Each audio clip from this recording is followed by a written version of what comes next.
Imana abane natwe. Ku mazina ni yayandi Umutoni Sandrine, mbanje kubasuhuza mu izina rya Yesu. Mwe dukurikirana kuri uru rubuga Ubuhanuzi Bushya TV, ndabakunda cyane, mbahoza ku mutima, mpora mbasengera, n'ahandi naje kubasengera, ariko ndabasuhuje aho muherereye hose. Amahoro n'umugisha bibomeho, ibyo mukora, ibyo mwagiyemo, Yesu abihagararemo, Yesu abahereze iterambere, kandi Yesu aganze mu byanyu. Ndabasuhuje kandi mbifuriza gushima muri byose. Nkunda kubashishikariza gushima. Ubonye bukeye amahoro, shima muri byose, kuko ijoro rishobora gusa n'irindi ariko ibereye muri iryo joro ntibise, cyangwa se igitondo kigasa n'ikindi ariko ibereye muri icyo gitondo ntibise, cyangwa se umunsi ugasa n'undi ntuse n'undi. Wowe wabonye ari amahoro, shima Imana muri byose. Tugiye kumva ijambo ry'Imana. Mbere y'uko twumva ijambo ry'Imana, reka dusenge Imana kandi dushime Imana. Mana, turagushimye, turaguhimbaje. Waturinze, wabanye natwe, watugiriye neza. Izina ryawe rihimbazwe, izina ryawe rishyirwe hejuru. Ndagushimye ko waturindiye umubiri n'ubugingo. Benshi bahuye n'ibibazo bitandukanye. Njye na bagenzi banjye waturinze, njye n'abari burebe iyi video, izina ryawe rihimbazwe. Si ubwiza, si uburanga, si icyubahiro, ahubwo ni ineza n'imbabazi zawe ukidufitiye. Ndagusabye, tugiye kumva ijambo ryawe. Ijambo ryawe rihembura ubwoko bwawe. Reka bakore ku mutima. Mu izina rya Yesu, uyu mwanya ndagusabye ubane natwe kandi utugirire neza. Amena.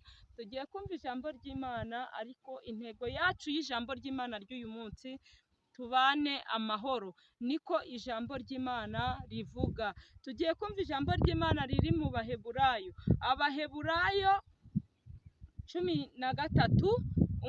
12 umurongo waho wa 14.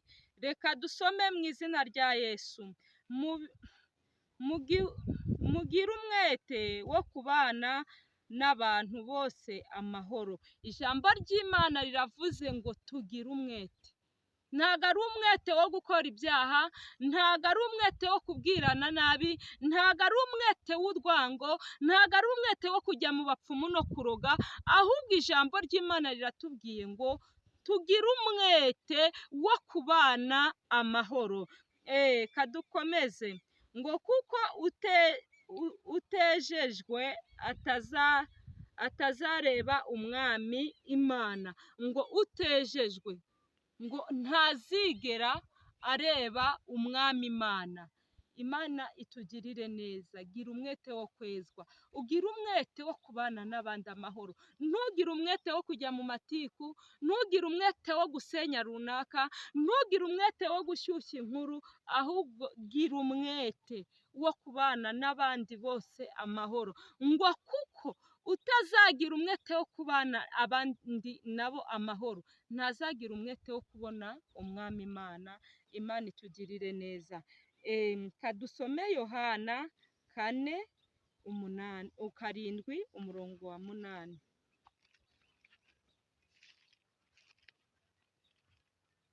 Yohana, ubutumwa bwiza bwa Yohana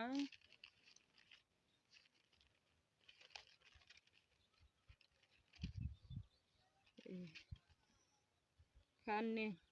Umusamariyakazi aza kuvoma. Yesu aramubwira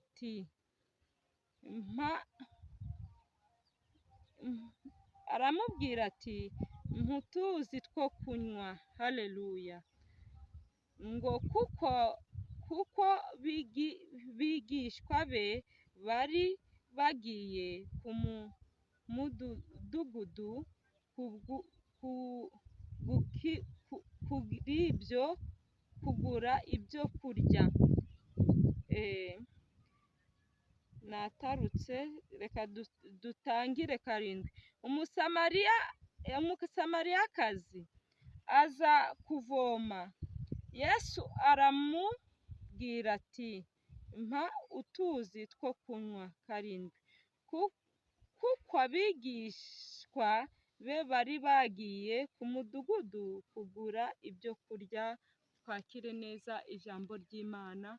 uriya musamariya yagiriye Yesu impuhwe. Haleluya. Girira impuhwe mugenzi wawe.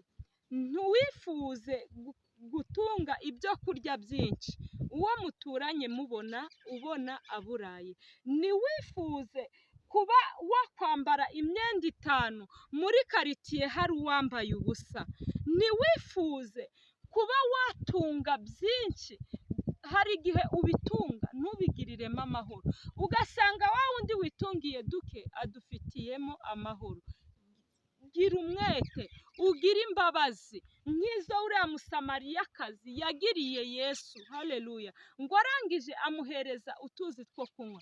Muri iyi si hari umuntu utagira imbabazi, naho wakwikebagura nta mbabazi zimurimo.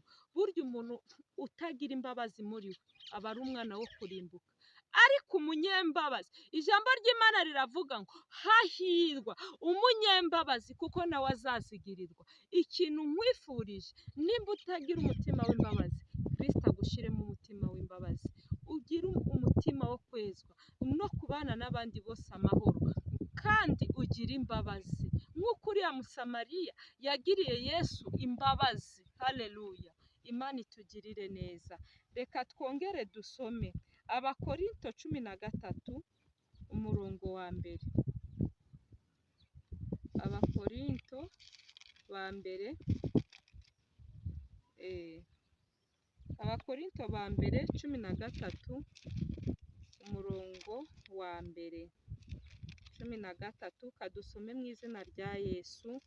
Umutwe w'amagambo uravuga ngo urukundo ruhebuje byose kuba ingenzi. Nubwo navuga indimi z'abantu n'iz'abamarayika, ariko singire urukundo, mba mpindutse nk'umuringa uvuga, cyangwa icyuma kirenga. Ijambo ry'Imana riratubwiye ngo nubwo wagira indimi nk'iz'abamarayika, ukaririmba neza ahari ukarusha rusofero, udafite urukundo muri wowe, byose ni ubusa. Cyambere gira urukundo, ubane n'abantu bose amahoro. Nk'uko uriya musamariyakazi yagiriye Yesu Kristo impuhwe, ariko nawe ugirira mugenzi wawe. Uko wikunda, uko ukunda urugo rwawe, uko ukunda ubuzima bwawe, ariko ukunda mugenzi wawe nkawe ubwawe. Ntiwifuze ko runaka avuga ngiye kuburara, wowe ufite n'ibyo uzarya ejo. Haleluya. Muhereze umukunde nk'uko nawe wakwikunda. Iby'ejo ngo bibara b'ejo. Inzira z'Imana zirenga 1000. Kandi umunyarwanda umwe yaravuze ngo umutsima w'imbwa Imana irariwaritse, cyangwa se karari wusonze. Reka kwikubira ngo nuko ufite dukeya, dusangire na mugenzi wawe. Imbere y'Imana hari ibitabo bibiri, igitabo cy'ubugingo n'igitabo cy'imirimo.